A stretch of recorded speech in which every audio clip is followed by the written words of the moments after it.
Hi my fellow gamers and welcome back to another video on my channel.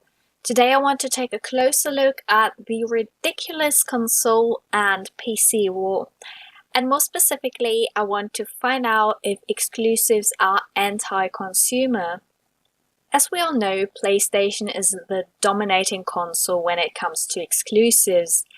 An incredible amount of people bought a PS4 to play their first-party games like the most recent Horizon Zero Dawn, Nier Automata, Uncharted 4 or Bloodborne, only to name a few.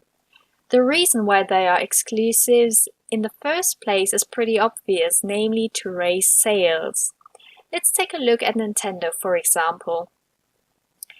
The reason why people own Nintendo consoles is simply because of their famous franchises like Smash Bros., Mario Kart or Zelda. The Switch is actually the best example for that. There were literally no games out on Switch yet but The Legend of Zelda Breath of the Wild, and that made people buy the console. It's not about the specs when people decide to buy a console, but about the exclusive content. If console gamers wanted to play a game in 4K with 60 FPS, they'd be playing on PC. Another reason people decide to play on console is the simplicity of it. You don't have to upgrade a console or stuff like that. When you play on console, you just want to turn it on and play your game without worrying about anything else. If you, however, prefer to make the best of your games and you like mods, for example, PC is the right thing for you. Simple as that.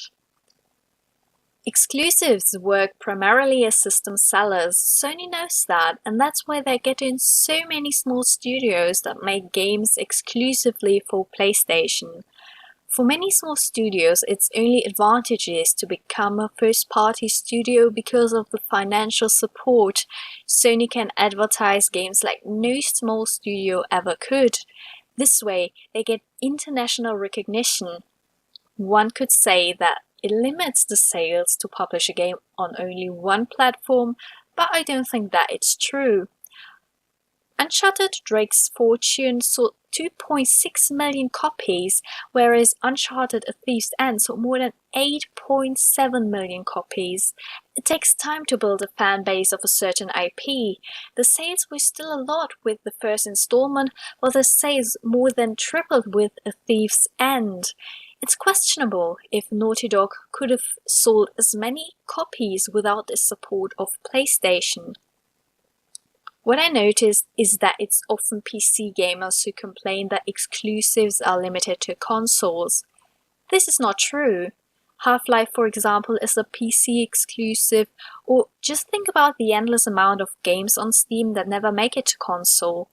There are actually a lot more games that only come out on PC than on console because it's more developer-friendly. It's fairly easy to publish a game on Steam if you're creating your own.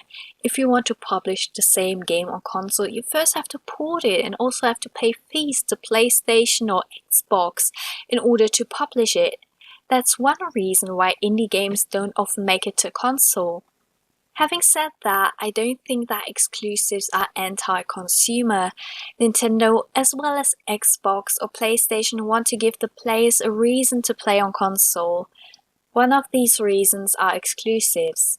Even if I was a PC gamer, I'd probably get a PS4 just to play games like The Last of Us. I think it's absolutely worth it to buy a console for these type of games. Consoles aren't even that expensive compared to a PC. In fact, you can get a standard PS4 for as little as €200. You couldn't even get a proper graphic card for that. Games that are as immersive and incredibly well done, like the ones I mentioned in my argumentation, make it worth to buy a console. In the end, all platforms have exclusives, so I don't really see a point in blaming any of them. The reason I own a PS4 is definitely because of the amazing exclusive games. Do you think exclusives are anti-consumer? Please let me know in the comments section. If you enjoyed this video, please give it a thumbs up and subscribe to my channel if you're new here. Thank you so much for watching and see you in the next one.